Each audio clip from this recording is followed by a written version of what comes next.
ഇവിടെ ഇപ്പോൾ നമുക്കറിയാം, കുറച്ച് ദിവസങ്ങൾക്ക് മുമ്പ് ഒരു ആൾക്കൂട്ട കൊല നടത്തി.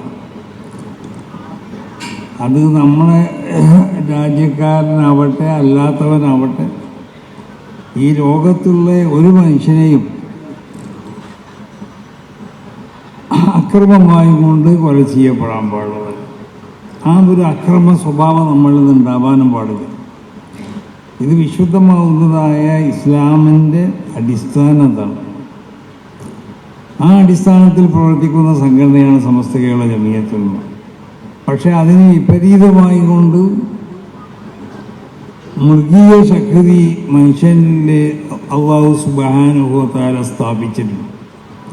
മനുഷ്യനെ സൃഷ്ടിക്കപ്പെടുമ്പോൾ മനുഷ്യനിൽ നിക്ഷേപിക്കപ്പെട്ട ഒന്നാണ് മൃഗീയമാവുന്ന സ്വഭാവങ്ങൾക്ക് അതിനെ ഉൽപ്പാദിപ്പിക്കുന്ന ഒരു ശക്തി.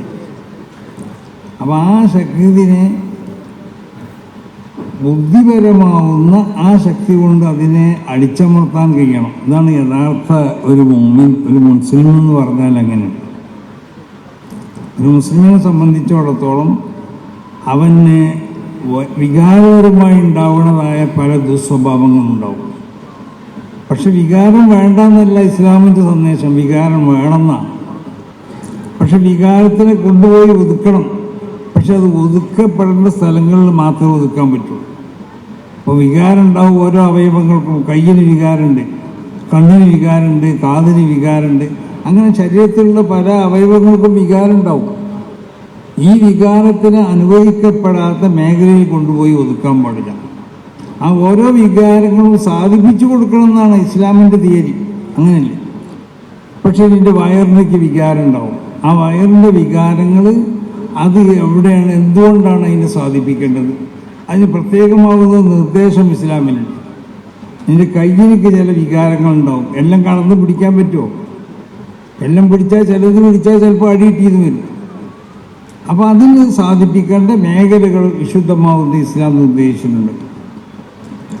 എന്നതുപോലെ ക്രോധം അത് മനുഷ്യനുണ്ടാവുന്ന ഒരു ശക്തിയാണ്. ആ ക്രോധത്തിൽ നിന്ന് ഉത്ഭൂതമാവുന്ന ദുസ്വഭാവങ്ങളുണ്ടാവും. ആ സ്വഭാവങ്ങളെ പരിശുദ്ധമാവുന്ന ഇസ്ലാം അതിനെ എതിർത്തിട്ടുണ്ട്.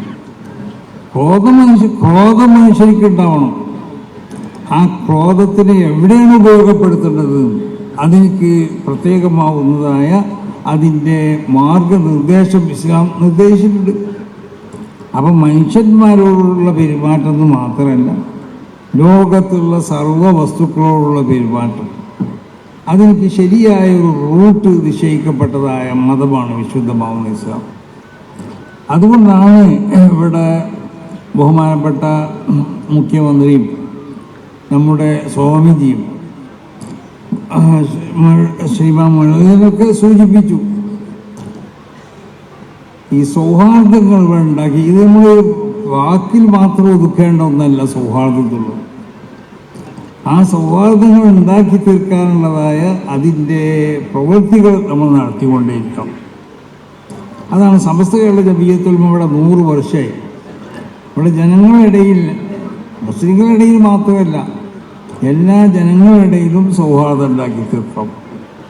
എല്ലാ ജനങ്ങളോടുള്ള ഇസ്ലാമിൻ്റെ തിയറി എങ്ങനെയാണ്? എല്ലാവർക്കും നന്മ ചെയ്തു കൊടുക്കണം.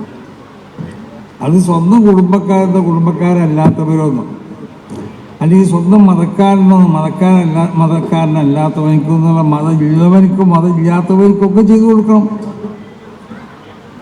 അത് ഇസ്ലാമിനെ സംബന്ധിച്ചിടത്തോളം ഇസ്ലാമിൻ്റെ തിയറി അതാണ്.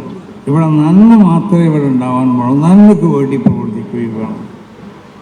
ഈ വിശുദ്ധമാവുന്നതായ ലക്ഷ്യങ്ങൾക്ക് വേണ്ടി പ്രവർത്തിക്കുന്ന ഒരു സംഘടനയാണ് സമസ്ത കേരള ജമിയത്തുൽ ഉലമ.